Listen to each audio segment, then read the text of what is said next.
नमस्कार, स्वागत है आपका हमारे चैनल पर। मैं हूं आपके साथ शिप्रा सैनी। जम्मू कश्मीर में अगले साल विधानसभा चुनाव होने की अटकलें हैं और इन अटकलों के बीच ही कांग्रेस पार्टी के भीतर घमासान शुरू हो गया है। दरअसल मंगलवार को प्रदेश के सीनियर नेता गुलाम नबी आजाद को जम्मू कश्मीर में प्रचार समिति का मुखिया बनाया गया था, लेकिन कुछ ही घंटों के अंदर गुलाम नबी आजाद ने इस्तीफा दे दिया। इतना ही नहीं, उन्होंने राज्य की राजनीतिक मामलों की समिति से भी इस्तीफा दे दिया है। तो इस तरह से कांग्रेस पार्टी के लिए ये बड़ा झटका है, क्योंकि गुलाम नबी आजाद न सिर्फ जम्मू कश्मीर के पूर्व मुख्यमंत्री रह चुके हैं, बल्कि कांग्रेस पार्टी के जम्मू कश्मीर से अगर बात की जाए तो एक दिग्गज नेता हैं।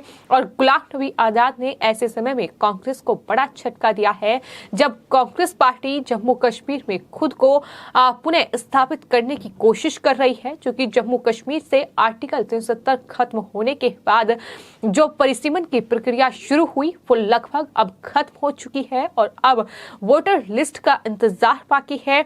और इस तरह से तमाम जो पार्टियां हैं वो अब जम्मू कश्मीर विधानसभा चुनावों की तैयारियों में जुट गई है। माना जा रहा है कि अगले साल जम्मू कश्मीर में विधानसभा चुनाव होंगे, लेकिन उससे पहले इस तरह से अब गुलाम नबी आजाद ने बड़ा झटका कांग्रेस पार्टी को दिया है।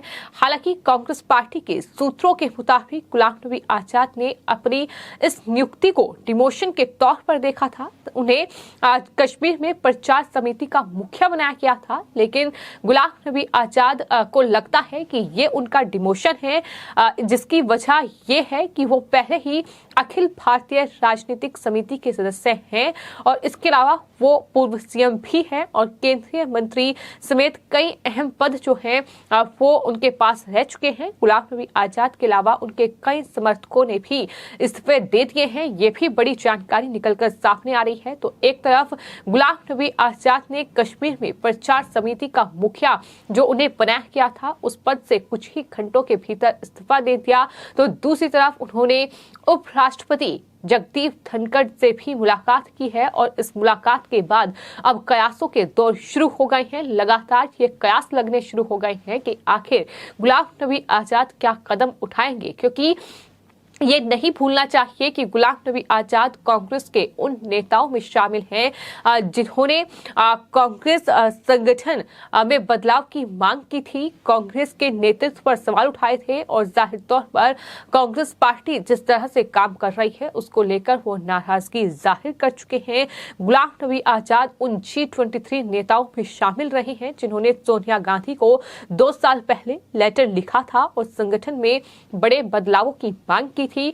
गुलाम नबी ने ऐसे मौके पर कांग्रेस को बड़ा झटका दिया है जब पार्टी जम्मू कश्मीर में अपने संगठन को दोबारा स्थापित करने की कोशिश कर रही है।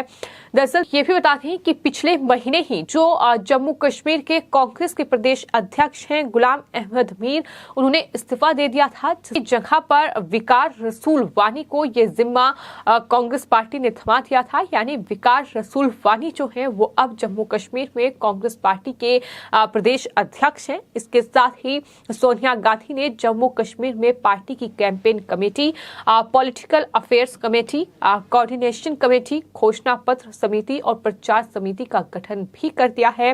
फिलहाल जम्मू कश्मीर में परिसीमन का काम पूरा हो गया है और उसके बाद निर्वाचक नामावली तैयार की जा रही है।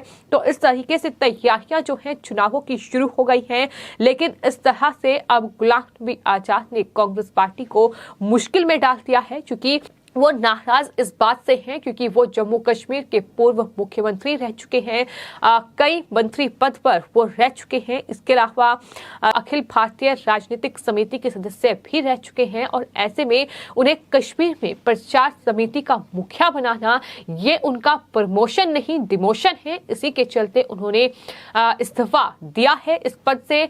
आपको यह भी बताते हैं कि जो उन्होंने राजधानी दिल्ली में उपराष्ट्रपति जगदीप धनखड़ से मुलाकात की है उसके बाद भी लगातार प्रयास लग रहे हैं और जम्मू कश्मीर प्रचार कमेटी से आजाद के इस्तीफा देने के बाद प्रदेश कांग्रेस में हलचल मची हुई है। इस बीच उपराष्ट्रपति से मुलाकात की तस्वीरें जो हैं वो सामने आई हैं। आपको ये बता दें कि जम्मू कश्मीर में जो विकार रसूल को प्रदेश कांग्रेस का नया अध्यक्ष बनाया गया है, बताया ये जा रहा है कि इसी बात से जो गुलाम नबी आजाद हैं वो खासा नाराज हैं और इसी वजह से कहीं ना कहीं असमंजस की स्थिति जो है वो फिलहाल कांग्रेस पार्टी के भीतर बनी हुई है।